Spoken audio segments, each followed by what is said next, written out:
मेरो काम चाहिँ आजकल एकदमै धेरै बिहान नै हुन्छ है। अनि बिहानै मेकअप गरेर रेडी भएर जानुपर्छ, लास्टै झ्याउ लाग्छ है। अनि अलिकति मुड फ्रेस होस् भनेर म चाहिँ a day in my life type vlog बनाउँछु भनेर चाहिँ भिडियो बनाउँदै जान्छु है। तर काममा गइसकेपछि काममा त बनाउनु मिल्दैन नि त, अनि यत्तिकै बिर्सिन्छु अनि फर्किँदाखेरि पनि के गरेँ बनाउनै बिर्सिन्छु है। अनि जस्ट 1 विकभरि बनाएको, जाँदाखेरि मात्र बनाएको क्लिपहरू मात्र रहेछ क्या लिटरली फोनमा चाहिँ।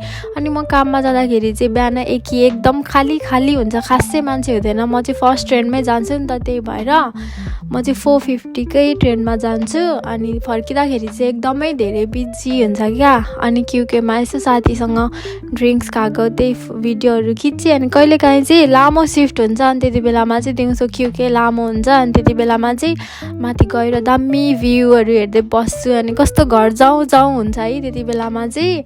अनि मतलब म नेपालबाट आउँदा जुन एयरपोर्टमा आएको थिएँ त्यसैमा काम गर्छु नि त, सो कस्तो घर जाम हुन्छ कहिलेकाहीँ चाहिँ। अनि फर्किँदा चाहिँ यति धेरै रस हुन्छ क्या। अनि भिडियो बनाउँछु भन्छु त्यो बिर्सिहाल्छ। अनि घर फर्किएपछि चाहिँ यस्तो कुराहरू खानु मन लाग्छ है। भोक लागेको बेलामा खाना त खानै मन लाग्दैन, बरु यस्तै कुराहरू खाइरहेको हुन्छु।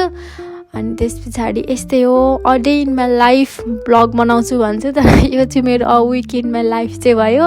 त्यही पनि हेरिदिनु भएको भएरमा धेरै धेरै थ्याङ्क यू।